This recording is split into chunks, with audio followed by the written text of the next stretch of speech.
Buenas noches. Bueno, siempre arrancamos muy puntual. Me demoré 3 minutos. Pido disculpas. ¿Cómo están? Hoy la verdad que un vivo muy especial, ¿eh? Bueno, muy rápido. Roberto ya lo tengo en línea. Vamos a hablar con Roberto de la Mota.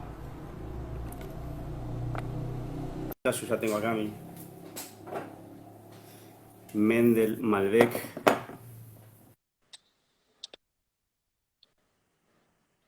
Hola Roberto, ¿Cómo te va? ¿Cómo estás?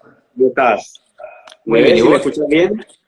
Yo te veo bien y te escucho bien. Qué bueno, qué bueno. Vamos a dar tiempo que vaya iniciando. ¿Sabes? Yo te muestro mientras lo que me descorché. Me parece buenísimo. Cosecha 17. ¿Qué tal esa cosecha? La cosecha 17, bueno, la que está actualmente en el mercado, para mí fue buenísima. Me gustó el año 17 porque si bien fue bastante lluvioso y húmedo, la uva maduró muy bien, muy sana y los vinos son de buena estructura, buena concentración, pero por el hecho de haber sido una vendimia lluviosa, hay mucha fruta fresca y buena acidez, así que por eso me gusta mucho.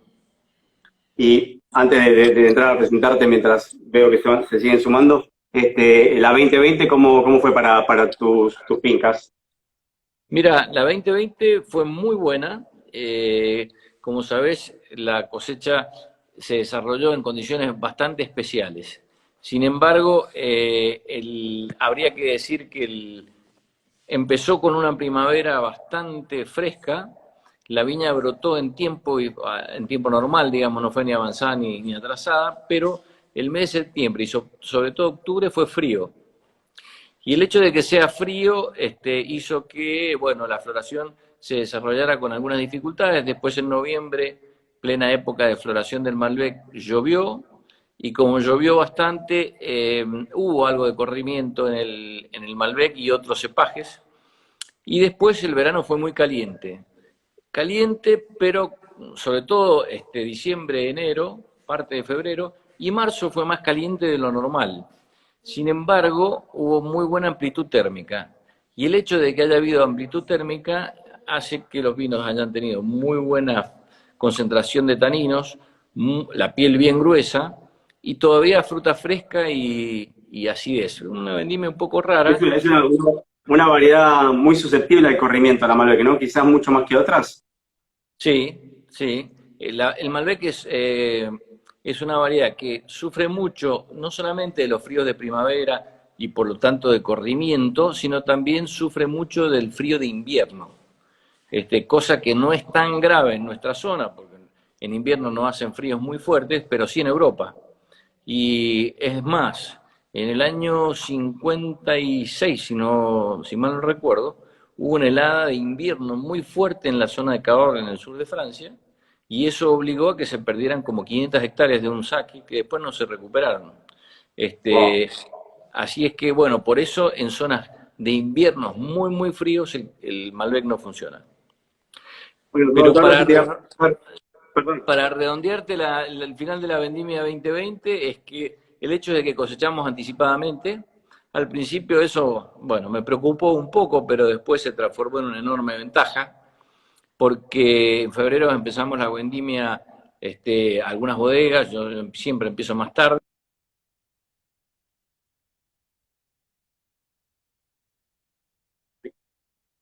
Ahí te estamos perdiendo un poco, se está cortando la imagen. Bueno, mientras vuelve Roberto, quizás lo vaya presentando.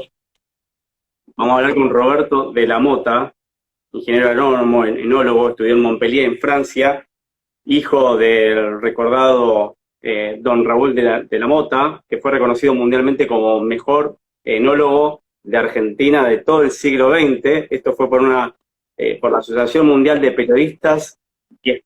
Perdón, Roberto, se cortó todo este tiempo. Yo estaba aprovechando el tiempo para presentarte, pero no te estamos escuchando ni viendo. Si vos me escuchás a mí, para que sepas, nosotros no te estamos viendo. Tenés la imagen congelada.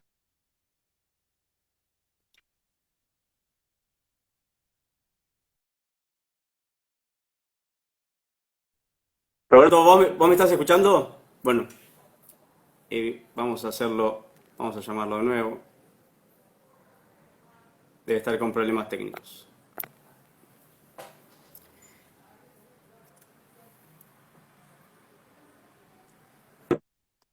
Ahora sí, logré reconectarme. Te digo una cosa, que hablaste un buen rato solo, Ah, porque sí. nosotros no te veíamos ni te escuchábamos. Perdón, Temas de conexión, pero espera, ahora me cerrás la idea de nuevo con Malbec, pero yo te estaba presentando con la gente que ya está en la sala. Ingeniero agrónomo, enólogo, estudiaste en Montpellier, en Francia. Te estaba hablando un poco de tu padre, don Raúl de la Mota, que, bueno, para simplificarlo, fue reconocido mundialmente como mejor enólogo del siglo XX de toda Argentina por la Asociación Mundial de Periodistas y Escritores de Vinos y Licores, con sede en Burdeos, en Francia. Aparte, bueno, ha hecho cosas que claramente fue pionero en, corregime si me equivoco, fue uno de los primeros o fue el primero en hacer varietales puros, es decir que había que hacer vinos por las variedades o cepajes nobles o franceses. Fue uno de los primeros en hacer método champenois, es decir, hacer segunda fermentación en botella para la elaboración de espumosos. Trabajó en la mítica cava de Weiner, que es donde te iniciaste vos, con él, bajo sus órdenes, creo que trabajaste más o menos como 8 o 9 años, y acá después quiero hacer que te quiero hacer algunas preguntas, sobre todo por un vino, que he tenido la suerte, la magnífica fortuna de haberlo probado, que es el Weiner Estrella 77. Quiero saber por qué tan lejos de toda la revolución que vino luego, ¿no? ¿Por qué 77 y después en el 80 como que no apareció ningún otro tan recordado y recién en los 90 empezaron de nuevo a aparecer los grandes vinos? Digo, pero qué lejos, ¿qué pasó ese año? ¿Qué hizo tu papá con ese vino que adquirió reconocimiento del mismo Robert Parker? Bueno, hablar un poco de tu historia, un apartado de tu padre, porque bueno, tenés el apellido y siempre decís en todas las notas que fue tu primer gran maestro, y después sí, entrar un poco con lo que estás haciendo y tu visión en algunas cosas, porque vas a ver que yo te voy a llevar por algunos otros caminos del vino. No vamos a ser tan técnicos, pero vamos a charlar un poco de algunas visiones, ¿sí? Pero contame un poco, a mí me maravilla todavía al día de hoy, porque te digo la cosa, lo tomé hace 2 años, que al día de hoy esta maravilla vitícola o vitivinícola haya subsistido, que esté todavía sano, que tenga vigor. ¿Qué es lo que tu padre vio en ese momento para hacer un vino con tanta proyección que creo que después, no sé si se han repetido tantos vinos que puedan aguantar 30 y pico de años, casi 40 años? Mira, sí, la primera respuesta que te tengo que dar es que realmente ese vino fue un vino mítico, por decirlo así, muy especial, que yo por suerte todavía conservo algunas botellas. Y también tengo que decirte que después, antes y después se elaboraron también vinos muy reconocidos y vinos que van a envejecer en el tiempo perfectamente bien. Lo singular de ese vino fue que fue la primera elaboración que se hizo en la bodega Cavas de Bañar. Y como cada vez que uno hace una obra en una bodega, una remodelación, y esta vez era casi una reconstrucción de la bodega, llevó mucho tiempo y la cosecha se realizó un poco atrasada, con uvas bien maduras, cosa que a mi padre le gustaba mucho. El Malbec, ese tan especial, es un Malbec de un viñedo que prácticamente ha desaparecido, estaba en Luján de Cuyo, frente al INTA, y era una viña que había pertenecido a una persona célebre en Mendoza, que era don Pancho Gabrieli. Gabrieli se llama el aeropuerto de Mendoza, fue gobernador y fue un personaje muy importante. Esa viña se cosechó con muy buena madurez. Yo recuerdo que ese vino tenía 14,80, 14,90 de alcohol. Y en la elaboración, como se hacía en esa época, se hacía en vasijas grandes, con remontajes, bastante extracción, y después cuando se hacían los descubes, esos vinos se juntaban en una vasija más grande, y de ahí iban a parar a la madera, a los toneles. En ese caso, como la bodega era el primer vino que se elaboraba en esta cava de Weiner reconstruida, fueron a parar los toneles, y los toneles, que eran toneles viejos, pero rehechos, reconstruidos, o sea, se habían desarmado, cepillado, vueltos a tostar y se habían armado nuevamente. Eran toneles que todavía existen, de 47 y de 60 hectólitros. El vino fue a los toneles rápidamente e hizo una maloláctica en los toneles. Como anécdota, yo recuerdo que mi padre se reía mucho con eso, que quien era el encargado de la bodega venía a mi padre y le decía, el encargado de hacer los rellenos de los toneles, venía a mi padre y le decía muy preocupado, don Raúl, el vino está hirviendo en los toneles. Y era porque estaba haciendo la fermentación maloláctica y cuando destapaba salía el gas. Entonces, y había burbujas, entonces por eso era la expresión. Bueno, ese vino, como vos bien dices, este es un vino bastante reconocido. También fue la base más importante de un corte que hizo mi padre, que era el Cavas de Weiner, del mismo año 77, que era un corte que tenía Cabernet Sauvignon, Malbec y Merlot, bien clásico.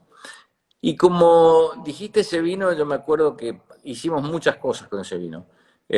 Una de ellas fue un vino especial para Francis Mallmann, recuerdo, que todavía me queda una botella y Francis lo había etiquetado con una etiqueta muy bonita que decía Francis Mallmann y le había puesto el símbolo que tenía él, que era una ollita en dorado. Todavía creo que me queda una etiqueta de esas. Y bueno, ese vino a mí me ha servido muchísimo, me abrió muchísimas puertas. Yo se lo hice probar a Michel Roland en su momento y Michel se lo llevó a Parker, me acuerdo. Y también lo llevó a Bordeaux y bueno, causó toda la revolución que causó. Dicen que Y Parker dijo que era mejor que los vinos de Burdeos. no, no sé si dijo eso, tengo que reconocer. Lo que sí dijo en su guía del año 80 fue del año 83, 84, no recuerdo bien la fecha de la guía, tengo una, autografiada por Robert Parker, porque él decía que era the only one outstanding from Latin America. O sea, bueno, era un calificativo excepcional para ese vino. Y bueno, todavía me quedan algunas botellas. Justamente hoy tuve la coincidencia de hablar con Bernardo Weiner y charlar un ratito. Y bueno, lo que hice con ese vino últimamente fue poder probarlo. Este año tuve una visita muy especial a la Borgoña y me invitaron a participar en lo que se llama la Pole de Meursault, que es una gran cena donde hay 300 productores de la Borgoña y cada uno lleva vinos para compartir con el resto de sus amigos o productores. Y bueno, yo llevé dos vinos, una botella del 77 y llevé una botella de Finca Remota del 2008. Y la verdad que gustaron muchísimo, causaron bastante sensación, así que Totalmente es un vino, antagónicos, ¿no? Los dos vinos que llevaste. claro, totalmente, uno más nuevo y el otro más viejo, pero eran para que vieran cómo es el Malbec y la plasticidad que tiene. Así es que un Malbec de Luján, un Malbec de Altamira. Perdóname, Roberto, pregunta a una colega ahí al pasar si sabes cuántas botellas se hicieron del 77, más o menos. Mirá, lo que te puedo decir es que se hizo un volumen muy grande de ese vino, y hay distintos embotellados. Hay un embotellado que se hizo en el año 82, 83, que fue el primero, uno de los primeros, y que es reconocible. Yo lo reconozco por el color de la botella y por la forma del cuello, que era una botella de un verde clarito, era el verde que hacía en ese momento la cristalería en Mendoza, Rayén Curá. Era un verde que tengo una anécdota que es muy graciosa de ese color, porque cuando yo volví de Francia, a estudiar en Francia, yo digo, hay que cambiar el color de la botella, porque esta botella de un color verde clarito era, que yo quería un hoja seca, un tipo de esos de colores más oscuros, y me acuerdo que fui a hablar con quien era, hasta ese momento era el dueño de la cristalería, que era Cucurella. Y voy a hablar con él y le dije, mire, nosotros quisiéramos cambiar el color de la botella, buscamos este color. Y me dijo, miren, no tengo ningún problema, pero cuando la industria vitivinícola me compre más botellas que la 7-Up, yo le cambio el color. Así que tenía color 7-Up la botella. Por la Bueno. Seveno, muy bien. Es la misma Pero bueno, botella. Se cambió después, ¿no? Y bueno, y ese vino se hicieron muchísimos litros, uno embotellado en ese momento, y yo cuando dejé Cavas de Weiner, que fue en el año 94, en mayo del 94, todavía quedaban 6 toneles de 60 hectolitros con ese vino. ¡Apa! Bien, qué buen dato. O sea, si se ha seguido fraccionando, o sea, si ha habido todavía fraccionamientos posteriores, es posible porque, bueno, quedó de ese vino. Obviamente no Esto, estaba igual. una pregunta, ¿el vino puede soportar más el paso del tiempo en un gran tonel que en una botella? Depende de varios factores. Si es un tonel muy grande y está muy bien aislado, puede ser que se conserve bien, pero indudablemente que la madera y el oxígeno que se junta en la parte superior del tonel hacen su juego. Yo creo que se conserva mejor en botella, siempre y cuando la botella haya sido bien conservada. No Yo digo por la tengo decisión de haber dejado en el tonel tanto tiempo el vino. No, lo que pasa es que, bueno, eran discusiones o situaciones mucho más coyunturales que un tema pura y exclusivamente de calidad del vino y comerciales. Era a medida que se fue usando y se fue vendiendo.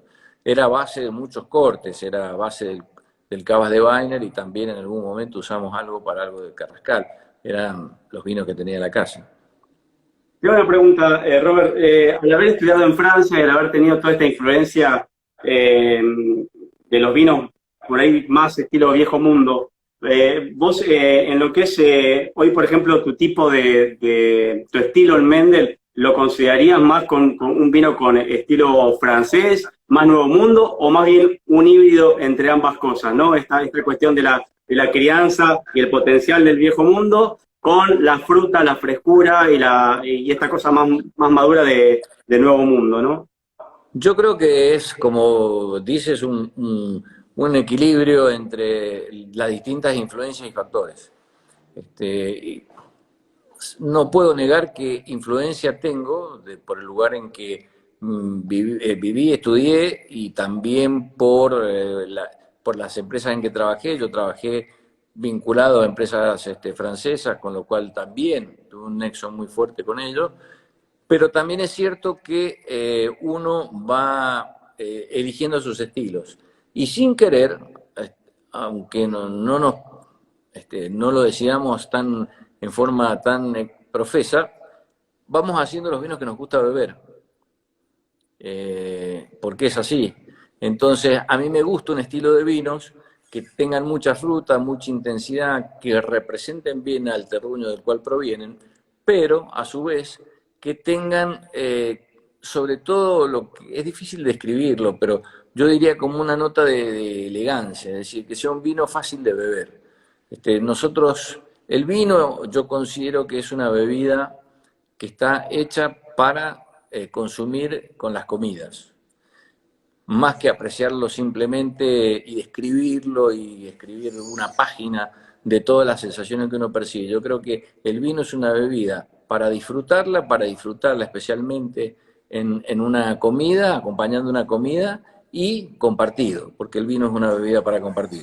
Con lo cual, bajo esas premisas, vas haciendo cada vez vinos que, si bien son intensos, estructurados, pueden ser más o menos concentrados, o tener más o menos acidez, son vinos que con una comida se pasan fácilmente. Yo creo que siempre comento lo mismo. Yo me siento muy feliz cuando veo que una pareja en un restaurante han pedido un vino mío y no hablan del vino, pero se lo toman una botella. Yo creo que eso es el regalo más grande que me pueden hacer. Roberto, ¿se sigue sosteniendo al día de hoy con la analogía que estamos viendo en todas partes del mundo, tan marcada esta diferencia viejo mundo, nuevo mundo, teniendo en cuenta de que si en el viejo mundo hacemos hincapié en el origen, y acá estamos cada vez haciendo más hincapié en el origen, y creo que también en el viejo mundo, cosa que por ahí antaño no tanto, están hablando de variedades, están hablando de cepas, he visto en alguna que otra botella de Borgoña la palabra Pinot Noir, cosa que me parecía como tan redundante en sí mismo, pero después entendí que al fin y al cabo en el mercado internacional competimos todos con todos los conceptos adentro de la misma bolsa, y que el consumidor en el mundo tiene que entender tanto por ahí de orígenes como de cepas y está consumiendo por ambos conceptos. Pero también es cierto que creo que nosotros recién ahora podemos hablar un poquito más en Argentina del origen, ¿no? Y a partir de todo lo que estamos descubriendo, de la investigación de nuestros suelos, de ver qué es lo que mejor se da en cada lugar. ¿Qué opinas de esto? ¿Nos estamos encontrando en algún punto o hay todavía diferencias marcadas y tenemos un gran concepto que yo creo, perdón, en lo comercial, sin duda, porque acá el consumidor va a tardar años en entrar a una biblioteca y decir, quiero un Luján de Cuyo o un Altamira. Todavía hay, primero va a decir Malbec por muchos años más, pero en algún punto, ¿vamos hacia allá o no? Por supuesto, yo creo que hay un acercamiento mucho más veloz de lo que uno podía pensar en el pasado. Las diferencias que había en la década del 90 o a principios del siglo XXI eran mucho más marcadas que ahora. Es decir, cuando uno veía algunos vinos para hablar del Nuevo Mundo y hablar de Estados Unidos, eran vinos hiperconcentrados, estructurados, con mucha madera, y hoy el estilo ha cambiado, francamente. Y a su vez, el clasicismo europeo se ha visto confrontado a la necesidad de hacer vinos cada vez más intensos, con más fruta, más jóvenes, con un poco más de potencia. O sea que, como bien dices, hay un acercamiento muy marcado. El hecho de que el reconocimiento o el respaldo cualitativo de un vino en Europa, o en los países de viticultura tradicional, esté dado por el origen, bueno, se refiere a que ellos tienen una historia de la viticultura milenaria, o sea, los terruños de la Borgoña tienen más de 1500 años.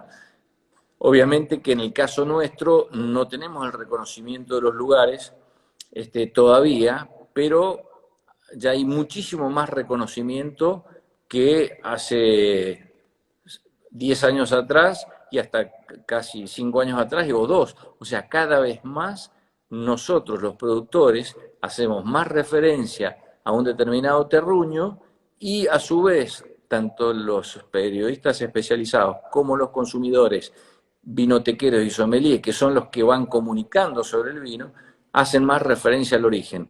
Eso, el uso de las indicaciones geográficas, va a dar como resultado en el futuro, no sé cuándo, va a dar como resultado la incorporación de denominaciones de origen. La primera fue la de Luján de Cuyo y se hizo hace muchísimos años, en el año 91, pero obviamente cuando se hizo nadie sabía, o de los consumidores o a nivel general, qué significaba un Malbec de Luján de Cuyo. Bueno, hoy ya se sabe. En el futuro no vamos a hablar ni siquiera de Luján de Cuyo. En el futuro, bueno, habrá denominación genérica Luján de Cuyo, pero ya empezaremos a hablar de Vistalba, de Las Compuertas, de Mayor Drummond, de Perdriel, y seremos mucho más específicos en cuanto al terruño, porque son bien diferentes. No es lo mismo hablar de un Malbec de Lunlunta que un Malbec de Perdriel o de Las Compuertas. Entonces, a medida que vamos haciendo más referencia al origen y vamos haciendo más conocidas las características de cada uno de esos vinos, bueno, haremos reconocido el lugar. Y cuando el lugar sea reconocido, como resultado final vendrá la denominación de origen. Es interesante cómo, igual no nos damos cuenta tal vez, pero el consumidor fue avanzando, porque antes se hablaba de Mendoza, me gusta el vino de Mendoza, en San Juan, Salta, Patagonia, a lo sumo algunos decía Río Negro puntualmente, y después empezaron a decir Luján de Cuyo, primera zona, ¿no? Como si venía de ahí era como casi garantizado. Y hoy sabemos que Luján de Cuyo en verdad tiene como 12, 13 distritos y que son todos diferentes y que hay diferencias enormes de suelo, de altura, de clima. Entonces, bueno, es interesante cómo vamos avanzando, lo que te decía al principio, ¿no? En conocer un poquito más de nuestros lugares, de nuestras diferencias y poder ir plasmándolo en las etiquetas para que el consumidor de a poquito se vaya acostumbrando a entender, por lo menos el origen, que es como consumen en Europa. En Europa capaz que no saben la variedad, pero saben de dónde viene. Claro, pasa lo mismo en Estados Unidos. En Estados Unidos ellos se vieron confrontados. Acá, bueno, teníamos una tradición mucho mayor a nivel vitivinícola y entonces no, nadie conocía los vinos por el origen, pero sí los conocía por la marca, y lo que daba el respaldo cualitativo de un vino era la marca, no era ni siquiera el origen, ni tampoco el cepaje o la variedad, sino era la marca. En Estados Unidos, cuando ellos empezaron fuerte con la viticultura en los años 70, digamos, a hacer un mercado mucho más grande y a ir creciendo tanto, bueno, las marcas no eran tan importantes, el origen aún menos, y entonces ellos empezaron a transmitir la variedad, y el cepaje daba el respaldo cualitativo de un vino determinado. Bueno, sí, eso hizo influyó muchísimo en casi todas partes, y como bien dices, en Europa también. Y después ahora los americanos no hablan solamente de la variedad, sino que hablan de un Cabernet de Napa o de Sonoma, y dentro de Napa ¿Docilizaron el paladar el consumidor americano o sigue pidiendo los vinos maderosos y potentes de antaño? ¿O se fueron un poco ayornando a este mercado más internacional que fue pidiendo vinos no tan maderosos como los que se hacían por ahí, no, sobre todo en Napa y California, ¿no? han cambiado muchísimo, han cambiado muchísimo. Yo creo que hoy están, digamos, el uso exagerado de la madera, que era, no, era parte de la identidad de los vinos, tanto blancos como tintos que ellos tenían, ha cambiado rotundamente, y hoy tienen mucha fruta sus vinos, tienen muy buenas características varietales. Yo creo que hay de todo, obviamente, pero cambiaron muchísimo. Yo me acuerdo, así como referencia, en ferias, cuando participábamos en ferias, íbamos a Europa a una Vinexpo o una London Wine Fair, y en el stand, de acuerdo al origen de quien venía a probar tus vinos, sabías qué te iba a decir. Yo sabía que si venía un cliente americano, o un consumidor americano, o un distribuidor, lo probaba el vino y te decía, a este vino le falta madera, y si lo probaba un europeo te decía, a este vino le sobra madera. Y nosotros estábamos en el medio. Hoy ha cambiado totalmente, y creo que se han acercado muchísimo los estilos. Escúchame, Roberto, vos trabajaste mucho tiempo para el grupo Yandón, hiciste cosas también míticas, como el Cheval de Sande, tuviste que ver con el origen, ¿no? de esta conformación de lo que fue Terraza con Cheval Blanc en Francia.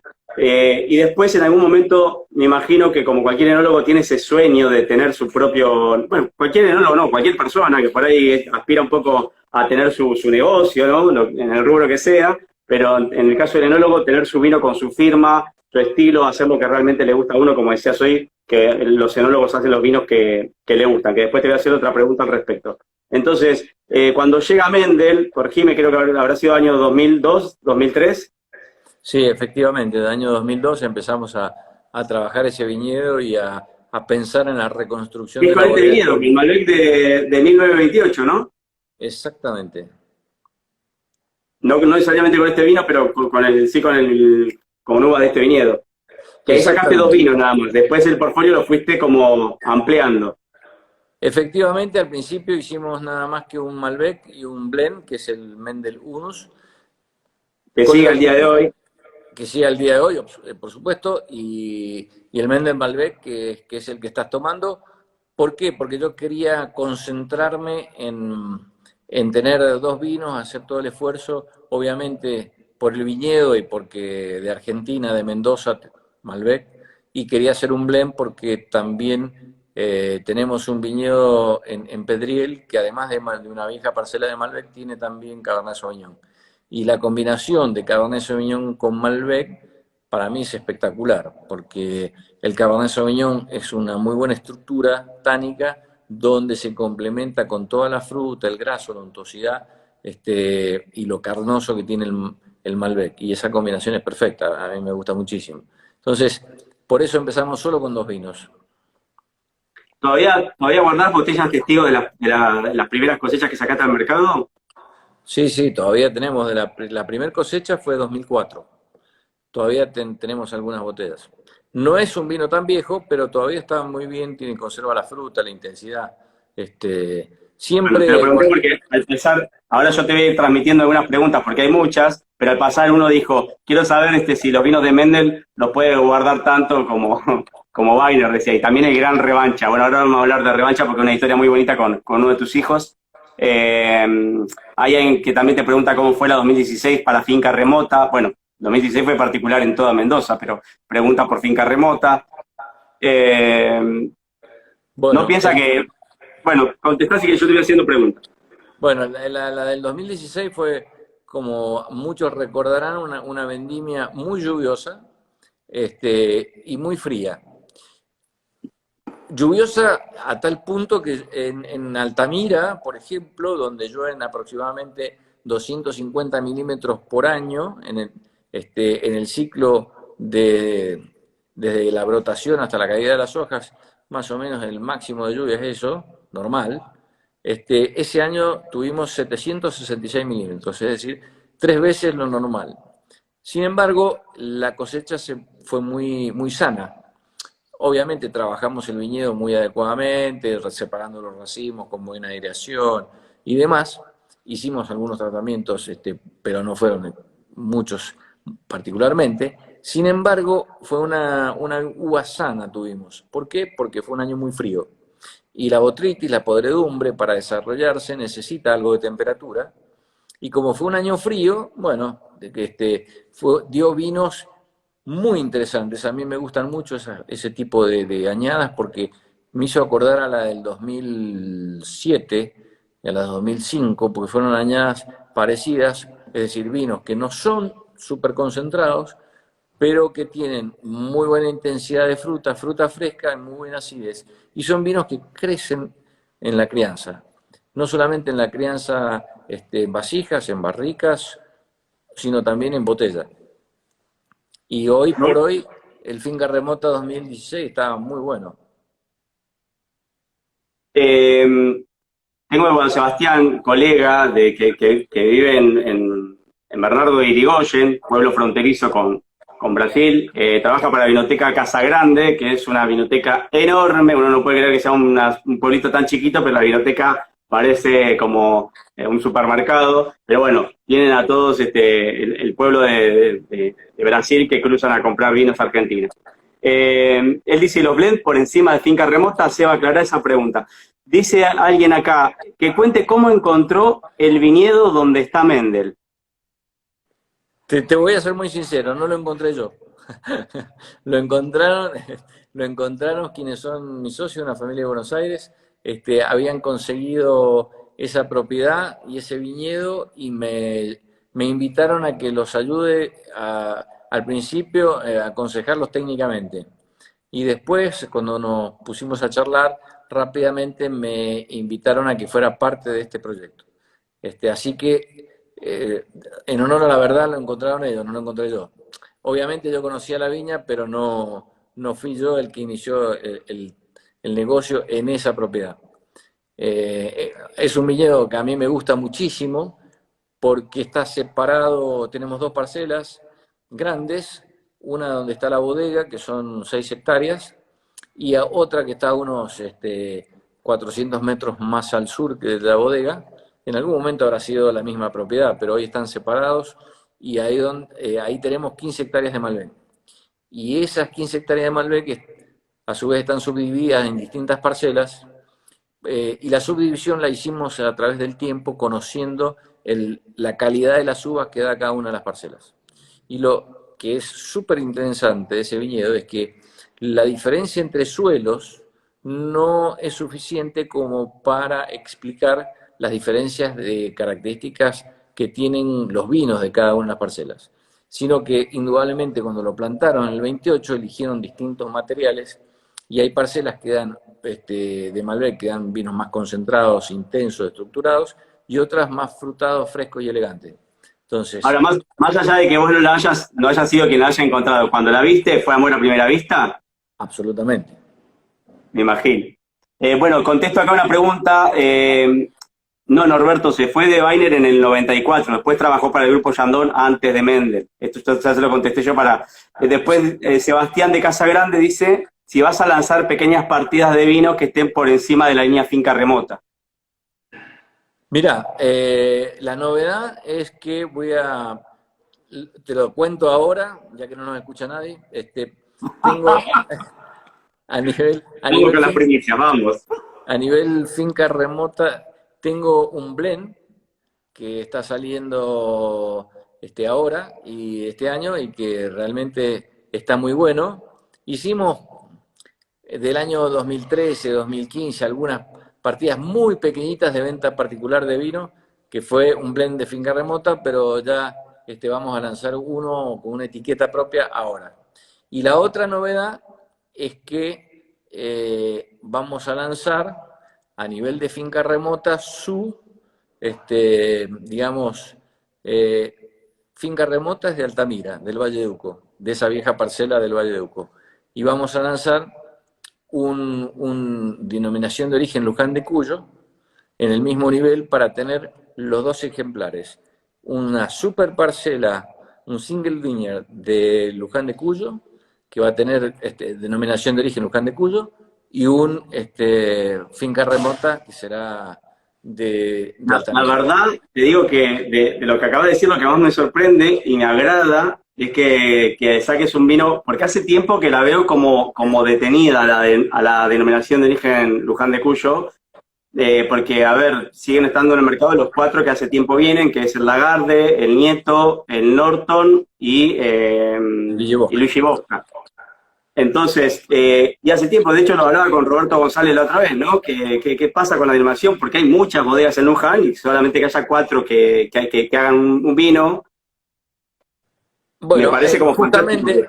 justamente a mí me parece que si bien cada uno de los que nombraste tiene vinos muy buenos dentro de la denominación y algunos muy prestigiosos y exitosos en el mercado, porque hay algunos que tienen mucho éxito, me parece que por la urbanización que tiene el departamento de Luján de Cuyo, por el auge que está teniendo el Valle de Uco y principalmente dos terruños particulares que son muy buenos, como Gualtallarí y Altamira, Luján de Cuyo es como que está perdiendo muchos de sus viñedos más antiguos y Sí. me da mucha pena. Y entonces creo que debemos hacer mucho más esfuerzo por sostener, apoyar la que fue la primera denominación de origen de América para vinos, Y que que es hay que decir que es una de las dos en todo el país, al día de hoy todavía. Porque,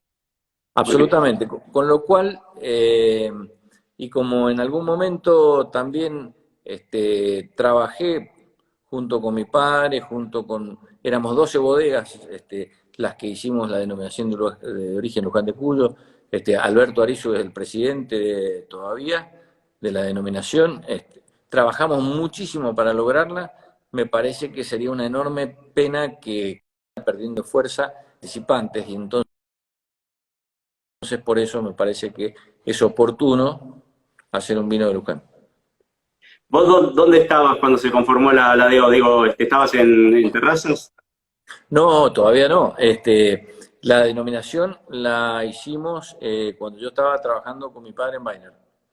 Yo acababa Ah, de mirá, volver, yo acababa de anterior. volver, claro, yo acababa de volver de Francia y bueno, eso también, yo venía con todo el ruido, la idea, la formación, las denominaciones de origen de allá y entonces, bueno, más aún, bueno, mi padre era un fanático y muchos otros productores de la zona, ya te digo, éramos 12 bodegas las que trabajamos en conjunto. En Yandora en ese momento el que participaba de las reuniones era Paul Caraguel. Qué interesante. Porque bueno, hay dos denominaciones de origen, pero hay 101 al día de hoy y una más por salir, que es Gualtallarí, 101 IG al día de hoy, desde el 2002 a la fecha que se reguló la ley de origen. En este momento, digamos, uno cuando ve un lugarcito en la etiqueta, esto siempre lo cuenta el consumidor, es porque sí o sí está comprendida dentro de ese listado. Si no, uno no puede poner cualquier nombre si no está comprendido ahí. Entonces, No, estamos ordenando no, un poquito la estantería.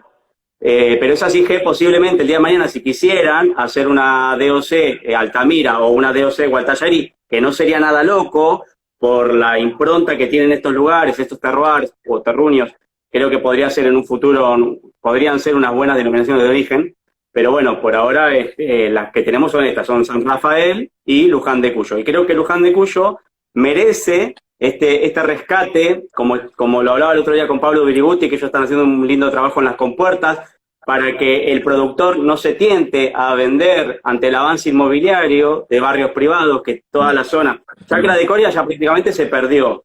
Las compuertas queda un triangulito muy chiquitito, si lo veíamos a lo que era, ¿no? Queda un triangulito de vides, y bueno, y puede suceder con otros departamentos, con otros distritos, perdón, de Luján. Así que me parece muy buena la idea también para preservar, sobre todo que hay viñedos muy antiguos en la zona. Sí, mira, para que tengas un presente, justamente lo que estás diciendo, es que nosotros cuando vimos que el avance de la urbanización en esa época, fines de los 80, la vitivinicultura venía de una crisis importante también, la uva perdía valor y demás, y había una pérdida muy significativa de viñedos, especialmente viñedos viejos de Malbec. Y entonces logramos que el municipio de Luján de Cuyo, en ese momento, hiciera una reglamentación donde prohibía la erradicación de viñedos para la urbanización. Pero bueno, echa la ley, echa la trampa, como siempre. Entonces después, quienes estaban convencidos que querían cambiar de actividad o vender la viña o erradicar el viñedo para hacer un loteo, lo que hacían era abandonarlo. Entonces cuando lo abandonaban un par de años ya no era más un viñedo y entonces salían de la reglamentación. Obviamente que todo eso tiene que ver también con la situación económica del productor, el valor de la uva, la presión que ejerce la urbanización sobre el productor, porque no es fácil seguir trabajando un viñedo cuando estás rodeado por una zona urbana, bueno. Pero a pesar de todo eso, sigue teniendo muy buenos viñedos el departamento de Luján de Cuyo, como también lo tiene Maipú y demás, y me parece que es interesante tratar de salvaguardar la mayor cantidad posible. Anoche vos sabés que tuve un vivo con una enóloga de Rioja, España, ¿no? Una denominación de origen calificada y la primera denominación de origen de España. Y hablábamos un poco de esto, la idiosincrasia de consumo que tiene el español, que yo le decía a ella, ¿el consumidor español sabe más de vino que nosotros? ¿O es una idea que nosotros tenemos porque ustedes tienen más acomodada la cosa? Me dice, es una idea, de hecho, dice, yo me sorprendo de cómo el español no sabe más el consumidor inglés lejos que el consumidor español. Bueno, Dice, pero bueno, tiene la estantería acomodada ellos desde la normativa. Entonces, cuando vos le acomodás al consumidor las cosas, por ahí no es que tiene que saber, pero ya le acomodás un poquito una pirámide de calidad, de nombres, de lugares. ¿Vos qué opinás? Sí, pero te sorprendería, como así te dijo ella, que tiene absoluta razón, te sorprendería que consumidores de países muy tradicionales no tengan mucha noción de las denominaciones y de los orígenes, ni el conocimiento de los vinos muy pormenorizado. Por ejemplo, yo cuando estudiaba en Francia en el año 88-89, como práctica, me acuerdo uno de los profesores nos hizo ir a supermercados en Francia que ya tenían una exhibición importante de vinos, y algunos tenían algunos vinos caros en vitrinas cerradas y demás, y que nos situáramos en el espacio de vinos y hiciéramos el trabajo de sommelier ayudando a los consumidores a elegir sus vinos.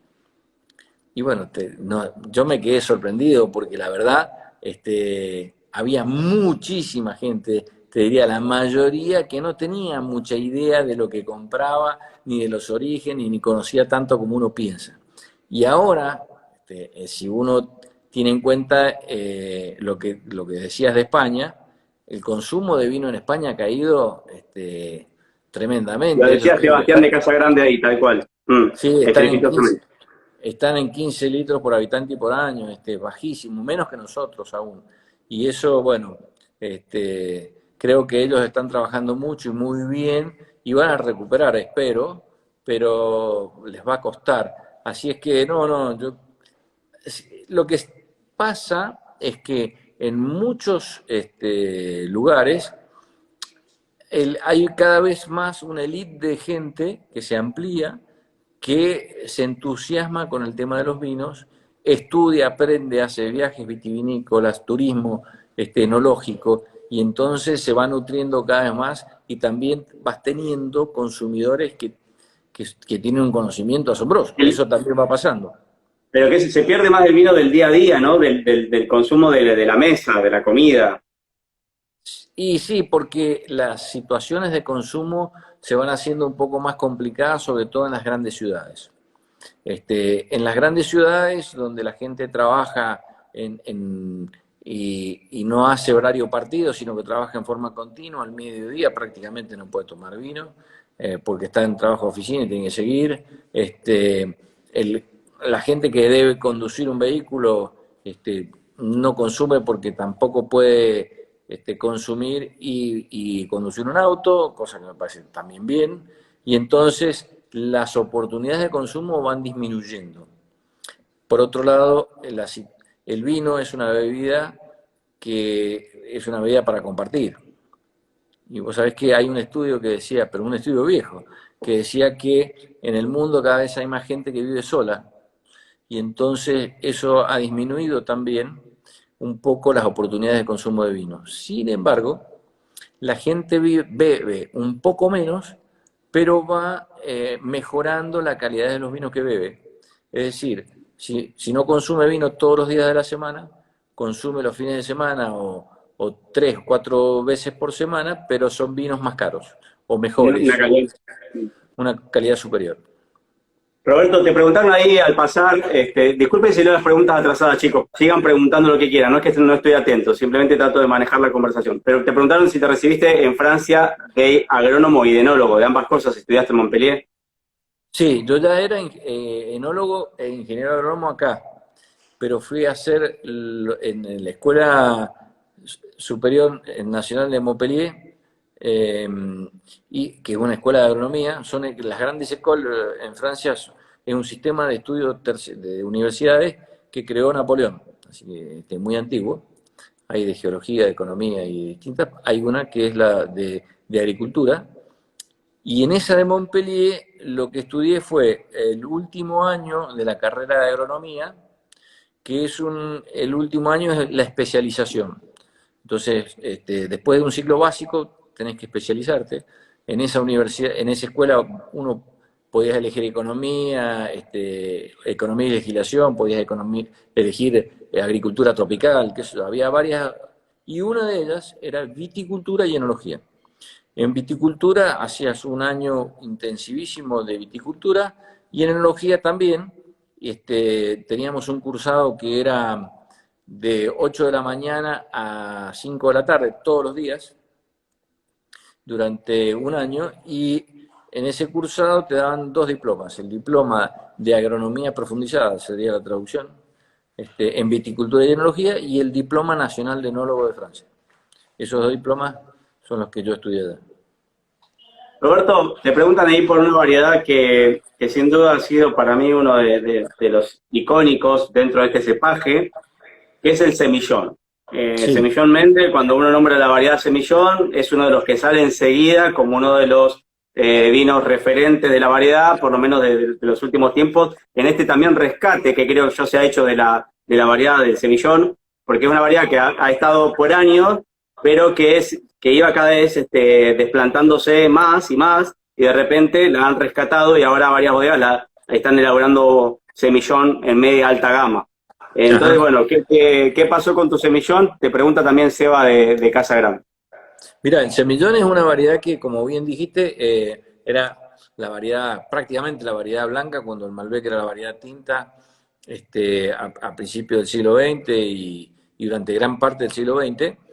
Y es una variedad que daba vinos bastante, digamos, reconocidos en el mercado. No se individualizaba la variedad, no se la nombraba, y muchos de los semillones que había se elaboraban con un sistema un poco oxidativo, con lo cual también fue perdiendo un poco de imagen.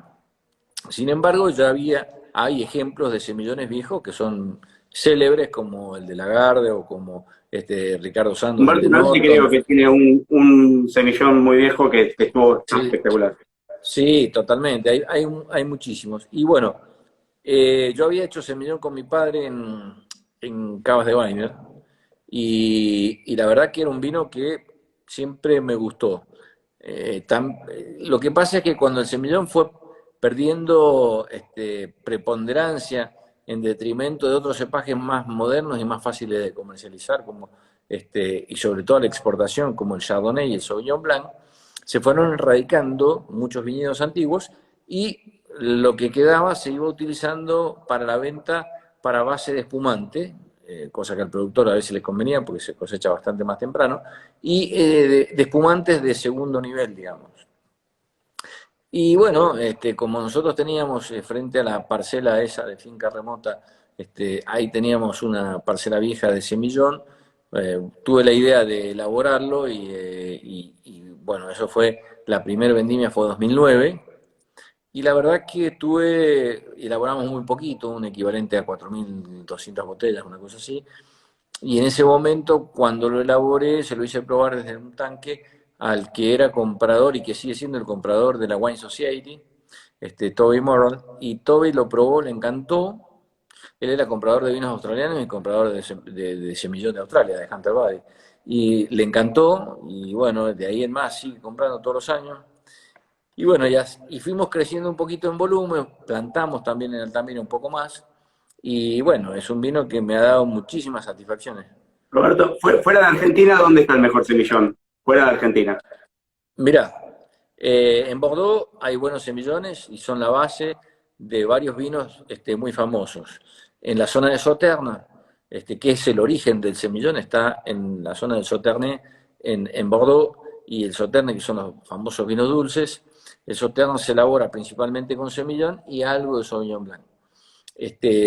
También ahí en las zonas aledañas hay otras apelaciones o denominaciones de origen que también usan semillón, como Cadillac, Montbazillac, que son vinos dulces también. En Bordeaux, también en la zona de Graves, hay que estar en el medio, digamos, de dos zonas de Bordeaux muy famosas, que son el Médoc y Saint-Emilion y Pomerol, en el medio está el Gave. Y en Gave, que se llama así porque hay bastante piedra en el suelo, ahí se hacen vinos blancos de Gave que son cortes de semillón con Sauvignon Blanc. Y bueno, la proporción de cada uno varía, en la mayoría de ellos usa un poquito más de Sauvignon Blanc que de semillón. Después hay semillones bastante reconocidos en Australia, es un país que tiene mucho semillón. Y bueno, en Argentina, como bien dijiste, fue muy importante en superficie, se fue erradicando bastante, nos quedan alrededor de, no tengo la cifra exacta, pero nos quedan alrededor de 700 hectáreas, y por suerte cada vez aparecen más ejemplares de buen semillón. Así es que yo creo que, bueno, vamos a seguir. Enhorabuena al rescate de una variedad que también se adaptó también como el Malbec, como dijiste, solamente que no había tenido esa soga como la tuvo el Malbec, ¿no? Que fue un boom, pero el semillón vale la pena revalorizarla, ¿no? Absolutamente. Lo que pasa con el semillón es que, como otras variedades, como la mayoría de los cepajes, pero en el semillón se nota más, al igual que en el Cabernet Franc, son variedades que son muy sensibles a la producción, es decir, al rendimiento. En el momento en que te excedes un poco de la producción, de una producción determinada, empieza a caer muy rápidamente la calidad. Entonces pierden intensidad, pierden estructura, pierden aromas y se va haciendo un vino cada vez más diluido y poco interesante. Entonces la gracia en el semillón es controlar un poco la productividad y cosechar a buen nivel de madurez, pero en la zona, en el Valle Duco e incluso también en Luján, bueno, se consiguen algunos semillones que son súper interesantes en el Valle del Río Negro también.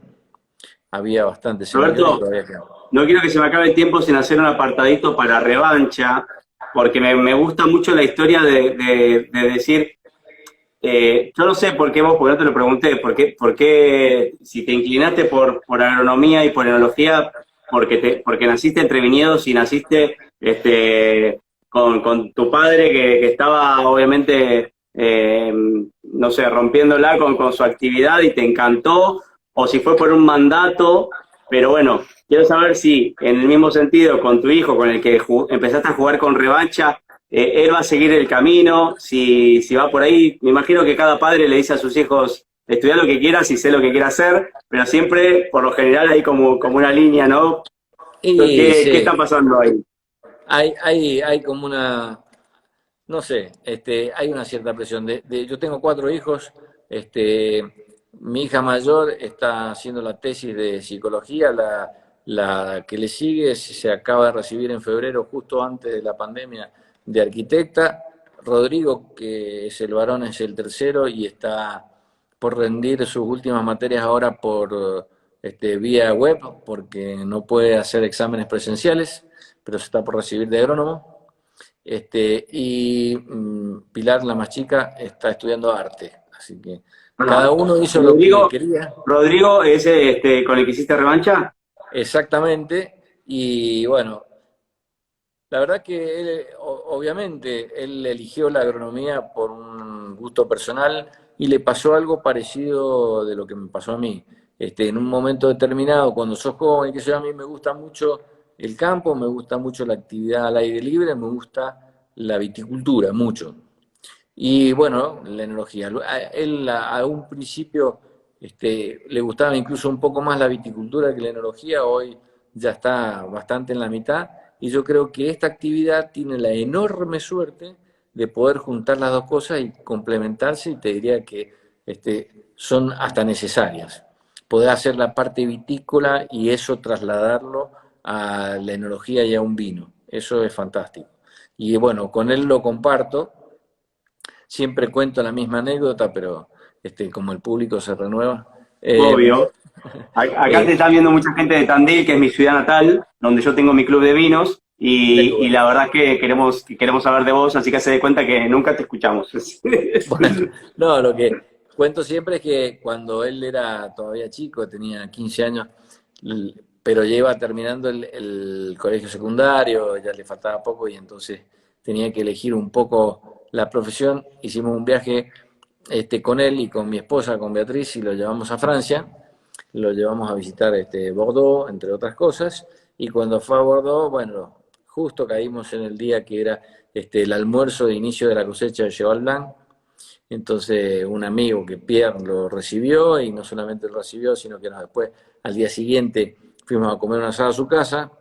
Y cuando fuimos a comer un asado a su casa, dijo, ¿y él no conoce Diquem? No. Bueno, entonces nos llevó en auto hasta Diquem, nos abrió Diquem un día domingo, para que visitara él, hiciéramos una degustación, visitara las cavas y todo eso. Así que después, digo, bueno, este, hicimos un poquito de trampa porque le mostramos eso para que se entusiasme. No, no sé si lo hice a propósito, pero salió. Perdón, que justo entró gente nueva en la sala. Estamos hablando con Roberto de la Mota, chicos. Roberto de la Mota, hijo del gran Don Raúl de la Mota, mejor enólogo del siglo XX de Argentina, reconocido mundialmente. ¿Cómo fue laburar con tu viejo esos años? Más, porque vos siempre decís que era un tipo exigente y que era exigente consigo mismo y era exigente con todos. Pero, ¿cómo fue tu experiencia de laburar con tu padre y cómo va a ser laburar con tu hijo en un futuro, si Dios quiere? Bueno, no sé si me tocará trabajar con él, que se da mucho tiempo. Eh, como, como te imaginarás, mi padre, una persona que había nacido en el 18, con lo cual, digamos, de tradición bastante especial, anticuada en el sentido de la crianza. O sea, no era un padre. Recién cuando fui grande pude charlar mucho con él, tuve la suerte de poder charlar mucho con él. Era un hombre que tenía una memoria Era extraordinaria. muy hermético. No, pero viste que los padres antes no tenían la relación que tienen hoy con sus hijos. Y por la diferencia de edad también que teníamos, no compartimos solo el trabajo juntos, y practicamos karate juntos, me acuerdo. Pero esas cosas. Pero muchas otras más actividades no compartimos. No es como ahora, yo con mi hijo, Pero ¿cómo era tomar vino con tu viejo, Roberto? ¿Cómo era compartir una copa, probar un vino? ¿Le pedía opinión o nunca, por ejemplo, ante la elaboración de un vino? al principio no, obviamente, después sí. y después te iba dando cada vez más responsabilidades, y obviamente cada vez te iba alargando cosas. No era fácil que te lo alargara, y en el trabajo, cuando yo digo que Mira, era perdón, Roberto, Roberto, perdóname. Vos sabés que pasó una hora y Instagram me pone un segundero que nos va a cortar. ¿Vos te molestaría mucho volver a entrar para terminar 10 minutos esta charla? Porque no me quiero quedar sin esto que me estabas contando. ¿Puede ser? Bueno, sí, sí, Tengo que dale. salir y volver a entrar.